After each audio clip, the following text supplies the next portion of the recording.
I am 82 years old as I say this. My hands shake when I lift a glass of water. My knees ache even when I'm sitting still. The house is quiet now, so quiet that sometimes I turn on the radio just to hear another human voice drifting through the room. Most of the people I loved are gone, and the strangest part is this. I did almost everything I was told to do. I worked hard. I chased money. I sacrificed sleep, health, and time because I believed there would be a moment at the end when it would all make sense. But this is the end, and it doesn't make sense. I look back at my life the way you look at a road from the top of a hill. I can see every turn now, every wrong turn too, and I realize something that keeps me awake even at my age. I wasted most of my life chasing money, thinking it would save me from fear, from loneliness, from feeling small. It didn't. If you're listening to me right now, I want you to understand something very clearly. I am not speaking from theory. I am not a motivational speaker. I am not selling you a dream. I am an old man near the end of his life, and this is my confession. Before I go any further, let me say this quietly, like I would say it to my grandson sitting across the table from me. If you want to hear more stories like this, stories that don't come from books, but from lived regret, then stay with me. Subscribe if you want to preserve these lessons, and if you feel like it, leave a comment telling me your age and one thing you're struggling with right now. I read those, and I think about them at night. Now, let me take you back, not in a neat way. Life was never neat. I'll tell you the chapters as I remember them. Not by dates on a calendar, but by the weight they left on my chest. When I think more carefully about those early years, the truth sharpens. My 20s were not just busy. They were reckless in a quiet, respectable way. I didn't drink myself into trouble or gamble away rent money. No, my recklessness wore a clean shirt and showed up early. It was applauded. That's what made it dangerous. I remember waking up before sunrise, the world still dark and cool, tying my shoes in silence so I wouldn't wake anyone. I felt important then, needed. I told myself that the tiredness in my bones was proof that I was becoming someone. I didn't question where I was going, only how fast I could get there. There was a hunger in me that I mistook for ambition. It wasn't just about money, not really. It was about never feeling small again, never feeling like my parents did when bills piled up on the table. Never feeling that quiet panic I saw in my mother's eyes when she thought no one was looking. So I worked, and when I wasn't working, I was thinking about work. I measured my worth by how exhausted I was at the end of the day. If I collapsed into bed too quickly, I felt proud. If I had energy left, I felt guilty, like I hadn't done enough. Friends drifted away during those years, not dramatically, just slowly. Invitations stopped coming. Calls went unanswered because I was busy. I told myself real friends would understand. The truth is, real friends need time, and I treated time like an enemy. There were moments, small, fleeting ones, when doubt tried to speak up. A summer evening when laughter floated up from a neighbor's yard while I sat inside reviewing papers. A Sunday morning when sunlight filled the room and I chose the office anyway. Each time, I pushed the feeling down. I told myself sacrifice was temporary. Life would begin after the next raise, after the next milestone, after I felt secure enough to breathe. I didn't notice that after kept moving further away. I proposed to my wife during this period, not in a grand way. We were sitting on a park bench, watching leaves fall. I was nervous, but not because of love, because of responsibility. I asked her if she believed we could build a stable life together. She smiled and said yes, because she heard something different in that question than what I meant. She heard a future. I heard a plan. That should have been my first warning.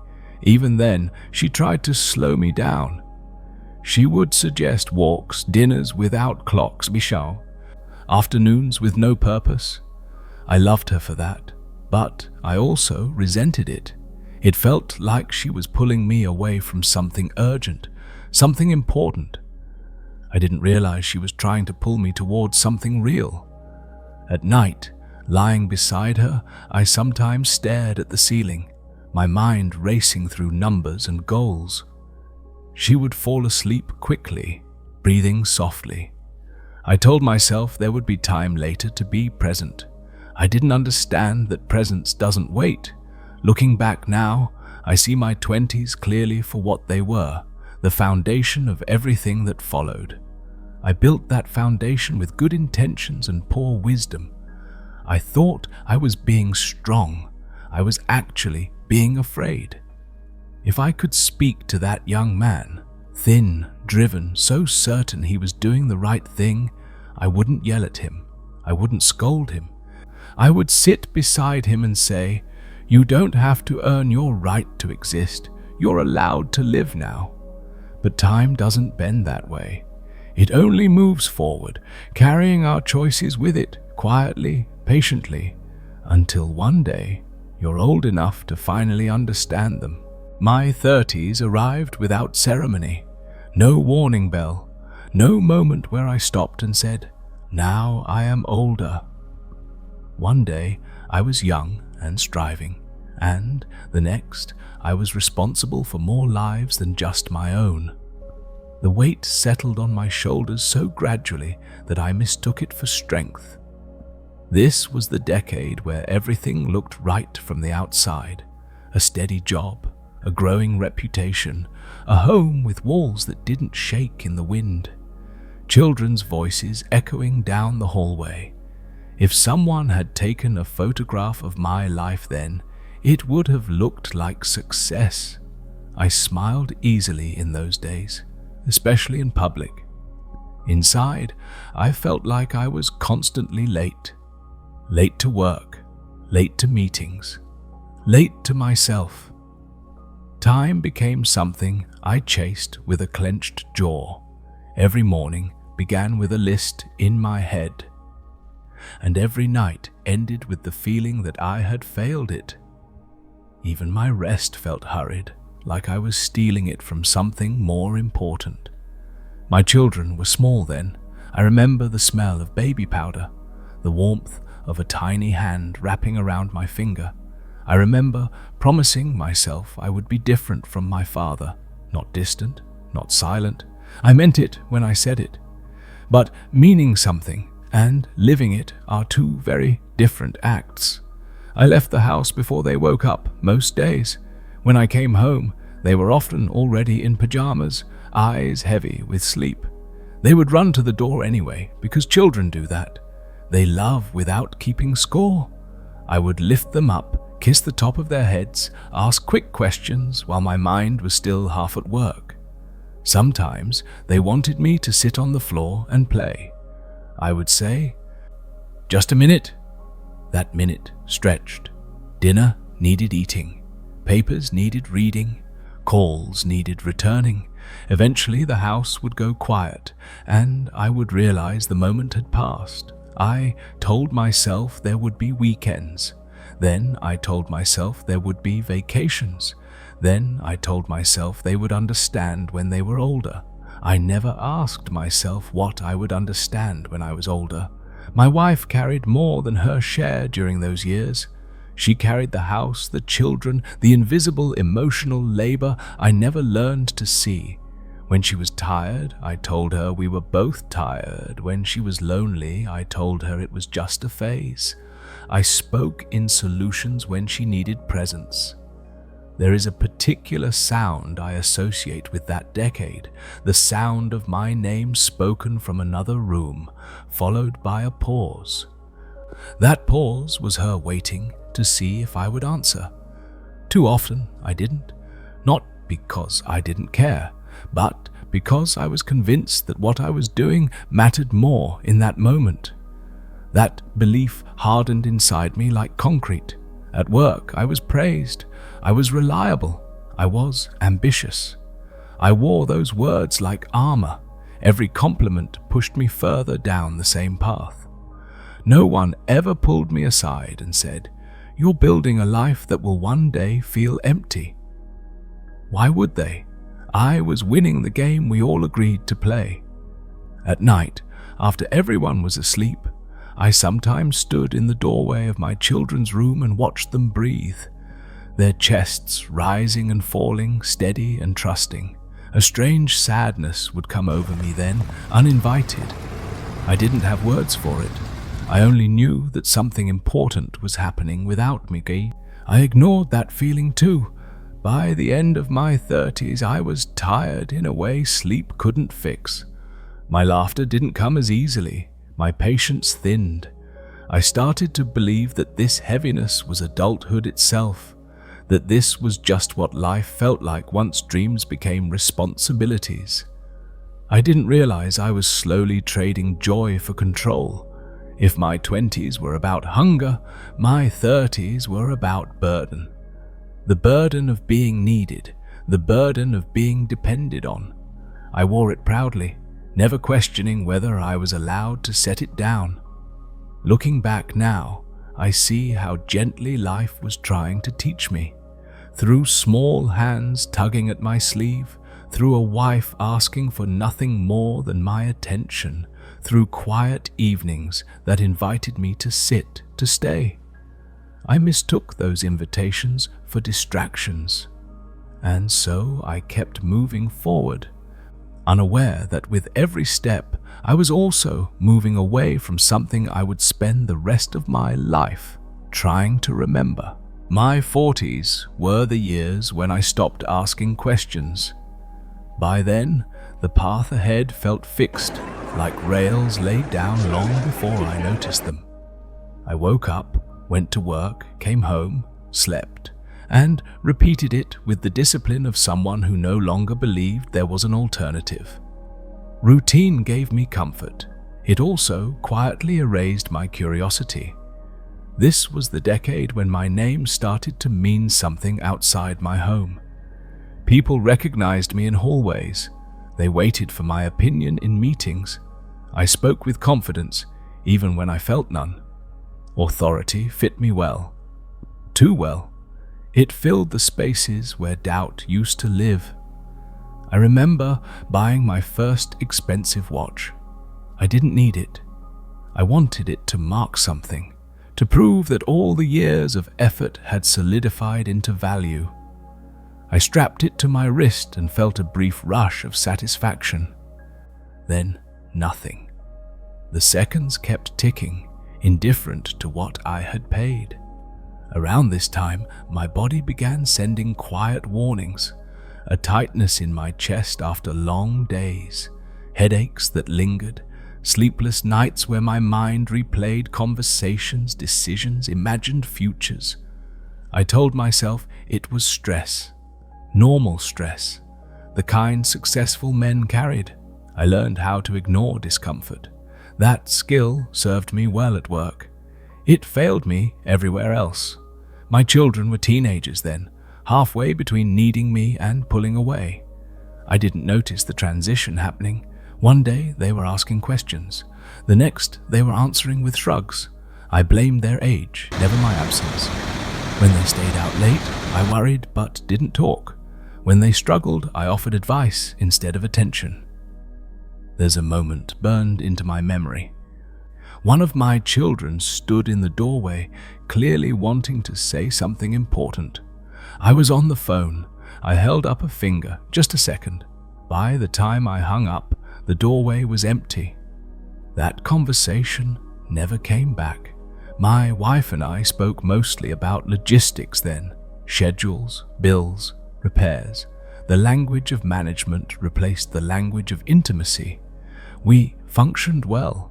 We felt little. I told myself this was maturity, that love naturally quiets down. I didn't understand that love doesn't fade. It starves. Occasionally, something would break through the noise. A song on the radio that reminded me of earlier days. A photo I stumbled across in a drawer. I would feel a sharp, almost physical longing for a version of myself who laughed more easily, who listened without glancing at the clock. Those moments scared me. They felt dangerous. So I pushed them away and leaned harder into work, into achievement, into being busy enough not to feel. By the middle of my 40s, I had achieved most of what I once dreamed of. And yet, instead of relief, I felt a strange emptiness, like reaching the top of a ladder only to realize it was leaning against the wrong wall. But I didn't stop climbing. People depended on me. That was my excuse, my identity. If I slowed down, who would I be? Just a husband? A father? Those roles felt unfamiliar now, like clothes I hadn't worn in years. I see now that this was the decade where I confused importance with meaning, where I believed being needed by many was better than being known by a few, where I let applause drown out the quiet truth whispering inside me. The tragedy isn't that I worked hard, it's that I stopped listening to my body, to my family, to myself. I traded awareness for momentum, and momentum carried me forward whether I was ready or not. When my 40s ended, I felt older than my age, not in my bones, but in my spirit. Something essential had gone quiet, and I didn't yet know how much I would miss its voice. My 50s came with a strange sense of arrival and loss at the same time. On paper, I had made it. This was supposed to be the decade where things eased up, where the long years of effort finally paid dividends. The mortgage was manageable, the children were nearly grown. My position at work was secure enough that people stopped questioning me. I had the authority I once chased so desperately. And yet, I woke up many mornings with a dull heaviness pressing on my chest, like I had forgotten something important and couldn't remember what it was. This was the decade when the consequences of earlier choices stopped waiting patiently. They arrived without knocking. My wife and I had grown into strangers who knew each other's habits too well and each other's hearts not at all. We moved around the house like polite co-workers, careful not to collide. Conversations were brief, efficient. We avoided conflict not because we were peaceful, but because we were tired. I remember sitting across from her at the dinner table one evening. The children were out. The house was quiet except for the ticking clock on the wall. She looked at me for a long moment and said, almost gently, "Do you ever wonder who we would have been if we'd stopped running?" I didn't know how to answer that, so I defaulted to what I knew best. I talked about practical things, retirement planning, future security. I thought I was reassuring her. I didn't realize I was changing the subject from her pain. That question stayed with me though. It followed me to work. It sat beside me in traffic. Who would I have been if I'd stopped running? The thought frightened me. I had built my entire identity around motion. Stillness felt like failure. My children, now adults, visited less often. When they did, I noticed how little they told me. They shared stories with their mother, laughed with her in a way that felt easy. With me, they were respectful, careful. I had become someone they loved, but did not confide in. That realization cut deeper than I expected. This was also the decade when my body stopped pretending. Doctor visits became more frequent, warnings more direct. I nodded, promised to take better care of myself, then returned to old habits. I told myself I couldn't afford to slow down yet. There was always one more thing to secure. One night, I came home late and found my wife asleep on the couch, a blanket half fallen to the floor. The television glowed silently. I stood there watching her breathe, noticing lines on her face that hadn't been there before. Time had been passing for her too, quietly, without my attention. I sat down and pulled the blanket up around her shoulders. For a moment, I considered waking her, telling her I was sorry for everything I didn't know how to name. But fear stopped me, fear of opening a door I didn't know how to walk through. So I let her sleep, and I went to bed alone. By the end of my 50s, something inside me had shifted, not dramatically, more like erosion, a slow wearing away of certainty. I began to sense that the life I had built was sturdy but hollow, strong walls, empty rooms. I didn't yet have the courage to confront that truth, but it was there now, undeniable, waiting. This was the decade where I learned that you can do everything right and still feel wrong. That success does not protect you from regret. It only gives you better excuses to ignore it. I carried those excuses with me into the next chapter of my life, unaware that time was preparing a lesson I would not be able to dismiss so easily. My 60s were the decade when life finally stopped negotiating with me.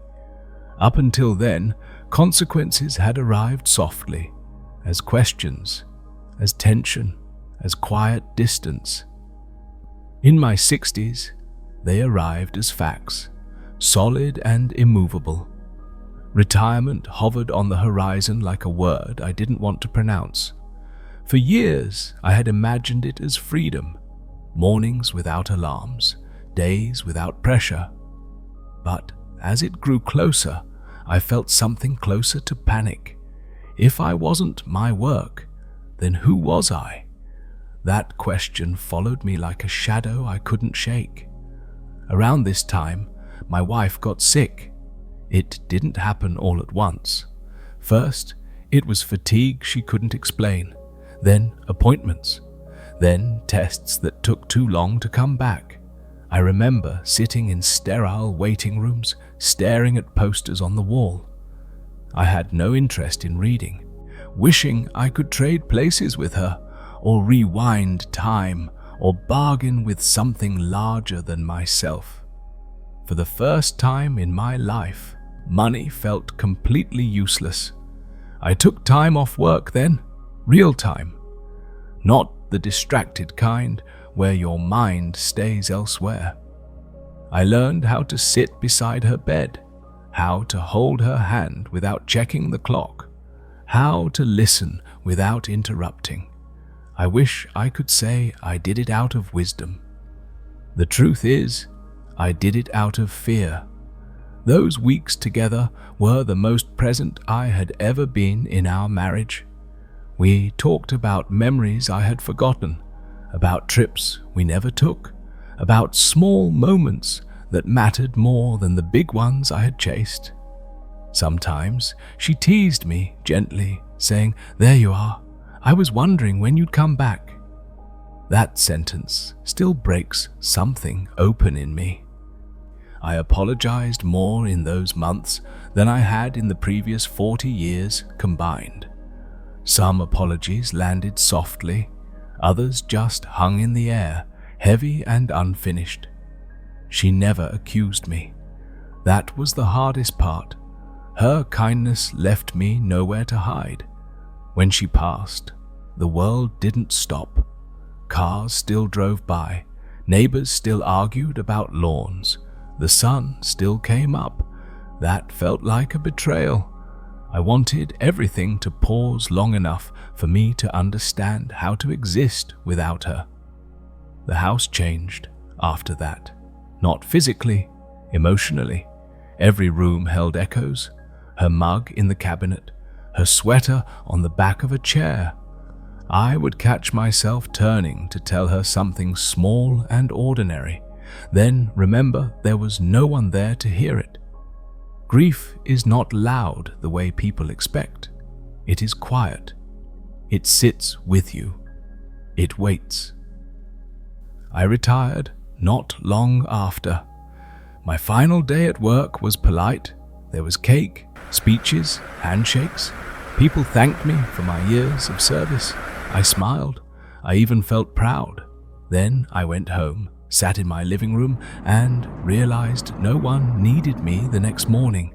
That realization was heavier than any workload I had ever carried. My days stretched out in front of me, unstructured and unforgiving. I didn't know how to fill them. I walked aimlessly through grocery stores. I watched the same news cycle repeat. I found myself talking out loud just to hear a voice. This was the decade where I understood something too late. Work had not just taken my time, it had taken my ability to be still, to simply exist without proving anything. I had built a life around postponement, joy later, rest later, connection later. In my 60s, later finally arrived, and there was very little waiting for me there. I don't say this to frighten you, I say it because this was the chapter where the illusion finally cracked, where I saw clearly that a life can look full and still be unfinished. And once you see that truth, you can't unsee it. My 80s arrived quietly, like a guest who lets himself in and sits down without asking.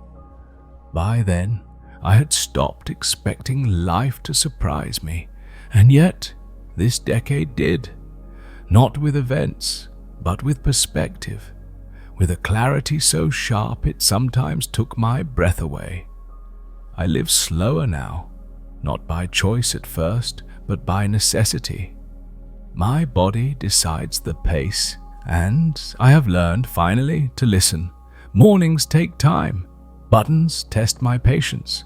Words sometimes hide from me mid-sentence. I forget why I walked into a room and have to laugh at myself, because there is nothing else to do. What I didn't expect was how much space this slowness would create. When you move slowly, you notice things. The way light rests on a wall in the afternoon.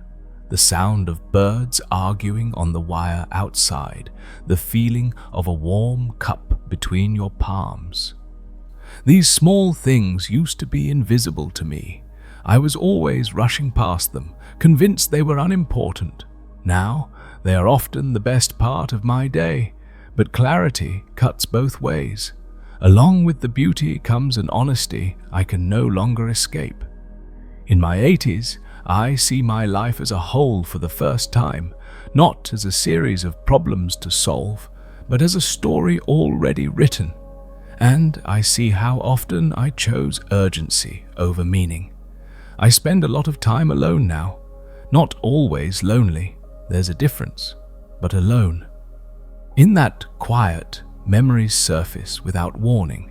Not just regrets, but moments of tenderness I didn't know how to appreciate when they were happening. A hand on my shoulder, a shared glance, a laugh that asked nothing of me. Those memories feel heavier now because I finally understand their value. I talk to my wife sometimes. Not out loud, though I wouldn't be ashamed if I did, but in my thoughts. I tell her things I never said when I had the chance. I thank her for her patience. I apologize for my blindness. I imagine her listening the way she always did, with softness, with forgiveness I didn't always deserve. There are days when the weight of what I cannot change presses down on me. On those days, I sit by the window and let the feeling pass through me instead of fighting it. Fighting takes energy I no longer have, Acceptance, I've learned, is quieter but stronger. My children worry about me now. They call to check in. They remind me to eat, to rest, to be careful. The roles have reversed, and that reversal humbles me.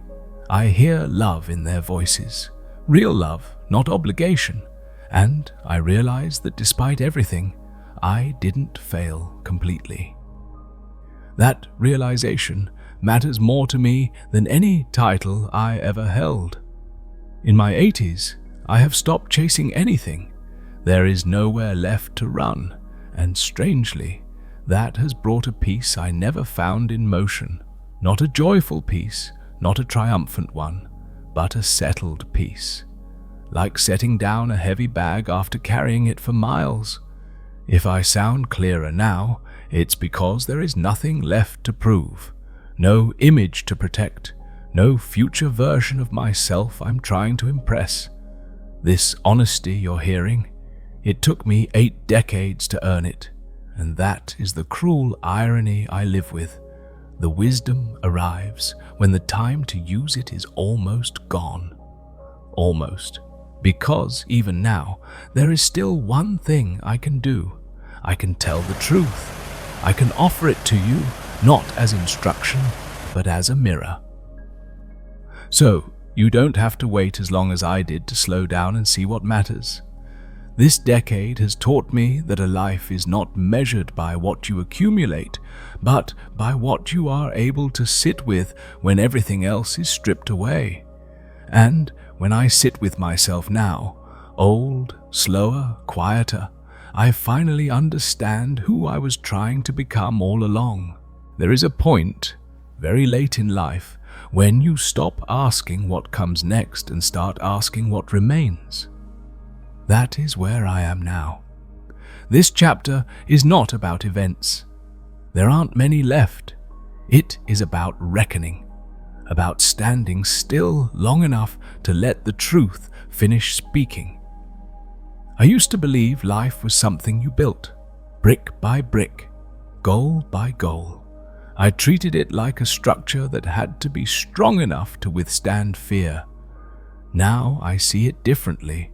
Life is something you are meant to inhabit, not conquer, and I spent too many years standing just outside of it, checking my watch.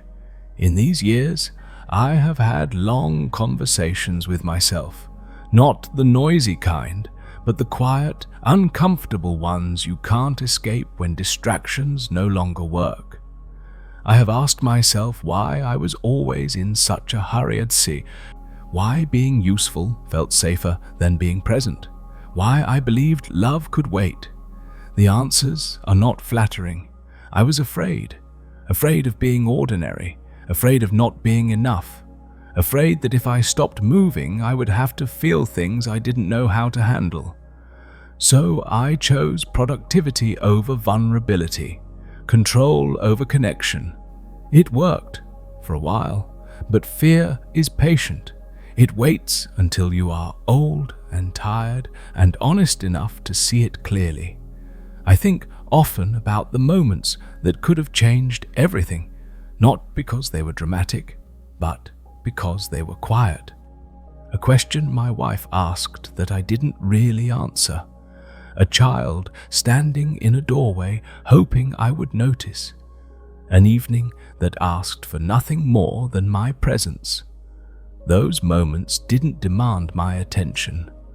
They invited it, and I declined again and again, believing there would be more later.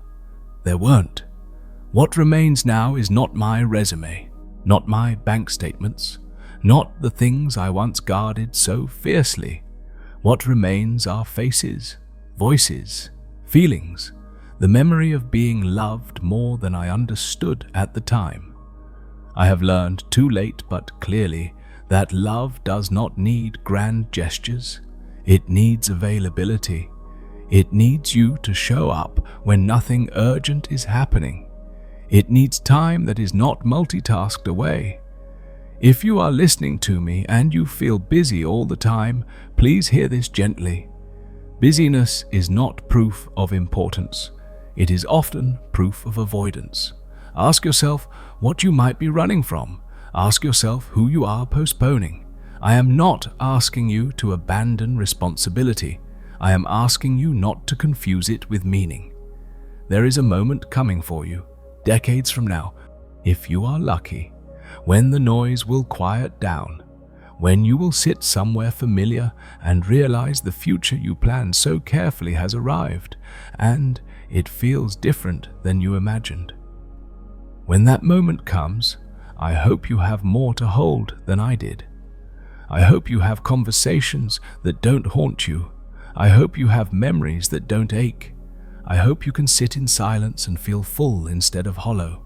If my life has any purpose now, it is this: to stand here near the end and tell you the truth without dressing it up. Do not wait. Do not keep telling yourself after. After is a fragile promise. It breaks easily. Choose presence while it is still available to you. Choose people over performance. Choose the slow, unremarkable moments that don't look like success, but feel like being alive. I chased money for security and found myself exposed in the end. What I should have chased was time with the people who loved me, time to feel, time to be human. That is the lesson I carry now. Heavy, but clear. And if you let it change something for you, anything at all, then maybe this long life of mine will have given one last thing that matters. This last chapter is harder to speak, not because the words are complex, but because they are final. When you reach this age, you begin to feel life narrowing, not in a frightening way, more like a gentle closing of doors. Fewer plans, fewer expectations, fewer illusions. What's left is simple, and simplicity can be unforgiving. There is nowhere left to hide. I wake up some mornings with a strange gratitude that surprises me. Gratitude not for what I achieved, but for what I am still able to feel. The warmth of the sun on my face, a familiar song drifting from a neighbor's window, a phone call that begins with, "I was just thinking about you." These moments don't demand energy or ambition. They simply ask me to be here. And I am here. I think often about legacy now. Not the word people use at ceremonies, but the quiet version of it. The kind that lives in how people remember you when you're not in the room. For many years, I thought legacy was something you left behind. Now I understand it's something you build every day, whether you're aware of it or not. I wonder sometimes how my wife remembers me, wherever she is now. I hope she remembers the moments when I finally learned to listen. I hope those moments count for something. I hope they softened the sharper edges of the years before. With my children, I try to be different now. I ask questions and let the answers take as long as they need. I listen without correcting. I tell them I'm proud of them, even when it feels obvious. Especially when it feels obvious. I don't know how many chances I have left to say those things, so I don't save them anymore. That, perhaps, is the greatest lesson of this chapter. Stop saving what matters. Don't save your love for a better mood. Don't save your honesty for the right moment. Don't save your life for when things calm down. They rarely do. I am not afraid of dying in the way people expect. What frightened me for a long time was the idea of dying without having really lived, without having really seen the people who stood beside me. That fear still visits me, but it no longer controls me. If I could place one image in your mind before I go quiet, let it be this. An old man sitting alone at a kitchen table in the early morning. The house is still. The coffee has gone cold. The chair across from him is empty, not because no one ever loved him, but because he was too busy for too long to sit down when they asked him to. That image is not meant to shame you. It is meant to wake you gently. You still have time, even if you feel late, even if you feel tired, even if you feel trapped by choices you've already made. Life is remarkably forgiving when you meet it with honesty. Make the call, stay a little longer, listen without planning your reply. Let a moment be just a moment. I spent decades believing life was something that would eventually settle down and reveal itself. It doesn't work that way. Life only reveals itself when you stop rushing past it. I am near the end now. I can feel it in my bones, in the way mornings arrive slower, in the way memories come more often than plans. And, strangely, I am calm, because at least now, I see the truth clearly. And because maybe, just maybe, you won't have to learn it this late. If my voice fades after this, let the message stay with you. Let it sit beside you the next time you choose work over a person, speed over presence, later over now. That choice is where your life is actually happening. I know that now, and I hope, with everything I have left, that you will know it sooner. This is the last part of my story, though it doesn't feel like an ending so much as a quiet settling. At this age, the future shrinks to something you can hold in your hands. I no longer think in years. I think in mornings, in cups of tea, in whether my legs feel steady enough for a short walk. Life becomes very honest when it gets this small.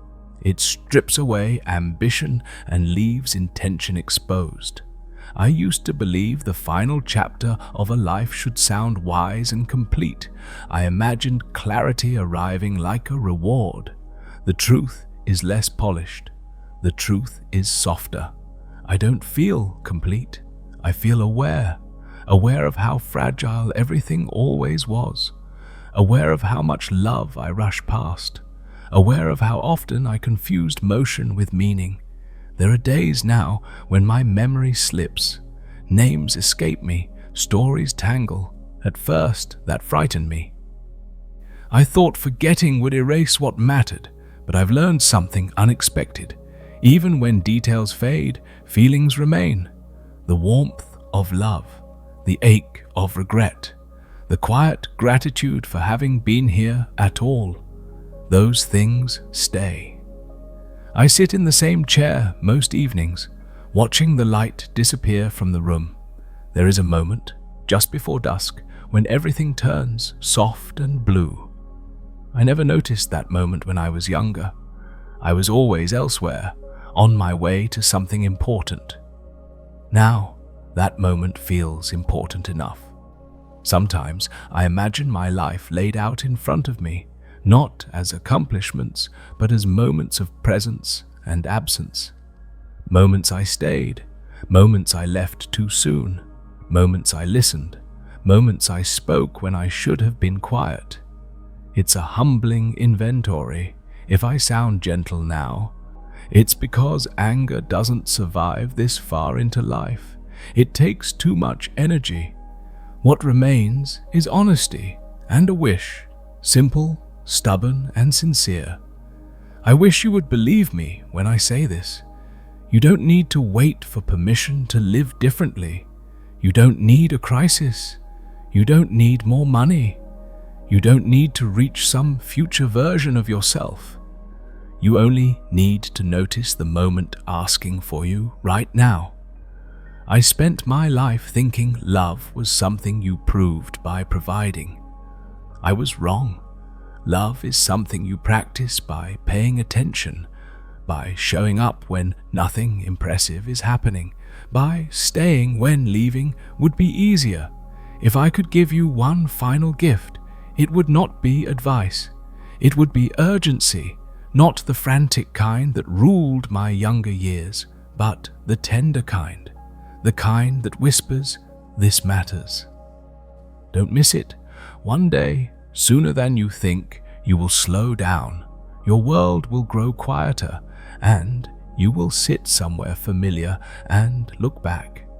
When you do, I hope you see a life filled with faces, not just achievements, with conversations, not just goals, with moments you allowed to unfold without rushing them to an end.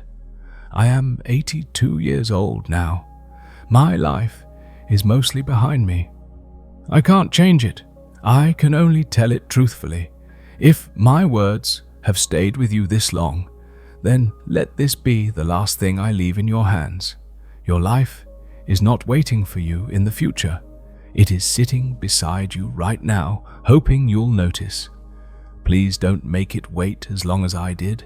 I'm tired now, but I'm at peace in a way I never was before. And if some small part of my hard-earned clarity becomes your early wisdom, then this long, imperfect life of mine will have been worth telling. That is all I have. Thank you for listening.